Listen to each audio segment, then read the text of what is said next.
નમસ્કાર મિત્રો, ફરી એક વખત આપણી યુટ્યુબ ચેનલમાં તમારું સ્વાગત છે। આજે આપણે ધોરણ 7 વિષય હિન્દીની પ્રથમ સત્ર નિદાન કસોટી ઓક્ટોબર 2021ના પ્રશ્નપત્રનું સંપૂર્ણ સોલ્યુશન મેળવીશું।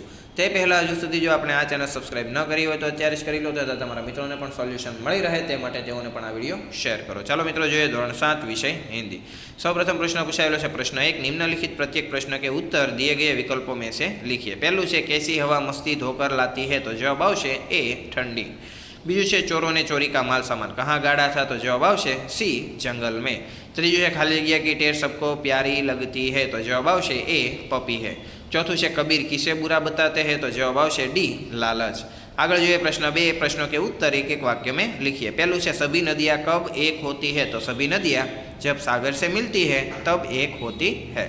बीजू से 8/400/400 जी हाँ, याद कर लीजिए व्हाट्सअप नंबर, क्योंकि अब चाहे आपका मैथ्स का सवाल हो या फिजिक्स, केमिस्ट्री, बायोलॉजी का, आपके हर डाउट हर क्वेश्चन का मिलेगा तुरंत वीडियो सॉल्यूशन, वो भी आपके व्हाट्सअप पर अपने फ़ोन पे डाउनलोड का 8/400/400 नंबर सेव कर लीजिए और चैट ओपन कीजिए। और जो भी आपका डाउट है उस सवाल की आपको फ़ोटो खींचनी है, उसे क्रॉप करना है और 5 सेकेंड में आपको उसका वीडियो सॉल्यूशन मिल जाएगा। क्लास 6 से 12 IIT, जी, नीट, CBSE बोर्ड और सभी स्टेट बोर्ड के बच्चों के लिए। तो देर किस बात की, अभी जाइए और 8/400/400 अपना सवाल व्हाट्सअप कीजिए और अपने सभी डाउट्स को आउट कीजिए। लिंक डिस्क्रिप्शन में है। कहाँ का राजा है, तो जंगल का राजा है। छठू है विक्रम साराभाई के माता पिता के नाम क्या है, तो जवाब आवશે विक्रम साराभाई की माता का नाम सरला देवी और पिता का नाम अंबालाल था।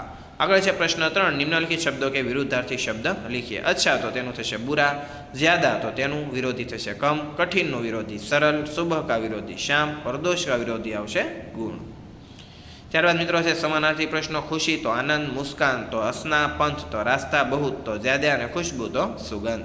चलो काव्य पंक्ति पूर्ण करवानी है। जब जब तो त्याथी बनशे जब बहुत शुभ चिड़िया उठकर कुछ गीत खुशी के गाती है, कलिया दरवाजे खोल खोल जब दुनिया पर मुस्काती है। बीजू है हिंद देश, तो तेमाथी काव्य पंक्ति कंईक आ प्रमाणे बनशे। अपनी हिंद देश के निवासी सभी जन एक है, रंग रूप वेश भाषा चाहे अनेक है, बेला गुलाब जूही चंपा चमेली, प्यारे प्यारे फूल गूथे माला में एक है।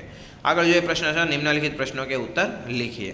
पहलू है कथनी और करनी में अंतर विषय पर अपने विचार लिखिए। तो लिखी शकाय, मैं मानता हूँ कि कथनी और करनी में एक अपना रखना वीरों और सज्जनों का काम है। कथनी और करनी उसी की एक हो सकती है जो सत्यवादी, निर्भय और साहसी हो। चरित्रहीन डरपोक लोग अपनी कथनी और करनी से एकता कभी नहीं रख पाते।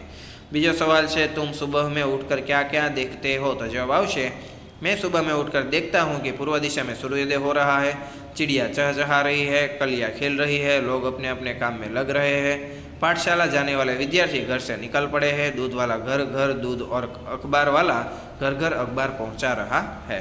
तीसरा सवाल से बड़े लोगों की संकुचित मनोस्थिति व्यक्त करने के लिए खजूर के पेड़ का उदाहरण क्यों दिया गया है, तो जवाब आवशे खजूर का पेड़ बड़ा तो होता है पर उससे पथिक को न छाया मिलती है न उसके फल मिलते हैं। उसी तरह बड़े लोग की मनोवृत्ति संकुचित होती है, उससे दूसरों का कोई लाभ नहीं हो सकता।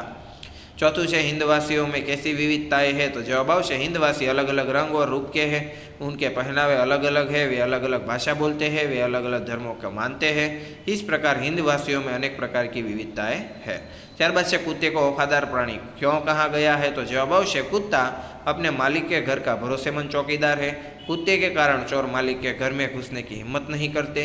यदि चोर मालिक का सामान चुरा ले जा रहे हो तो कुत्ता उसका पीछा करता है। अगर चोरों ने कहीं सामान छिपाया होता, कुत्ता मालिक को उस जगह तक ले जाता है और छिपाया हुआ सामान वापस दिला देता है।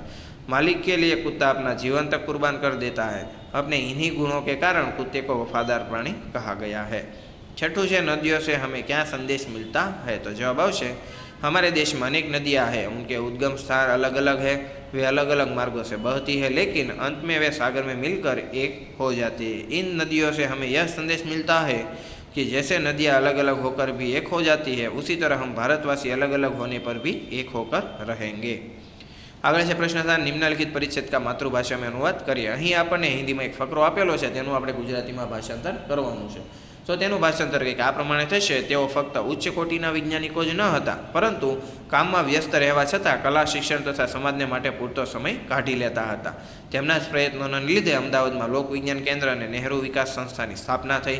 અહીં તેઓ સામાન્ય માણસની વિજ્ઞાન પ્રત્યે રુચિ જાગૃત કરવા માટે કાર્ય કરતા હતા। તો મિત્રો આ હતું હિન્દીનું સોલ્યુશન. આવા જ વિડીયો સાથે આપણે ફરી મળતા રહીશું. આપ સૌએ આ વિડીયો જોયો, સાંભળ્યો, સમજ્યા તે બદલ આપનો ખૂબ ખૂબ આભાર. ધન્યવાદ.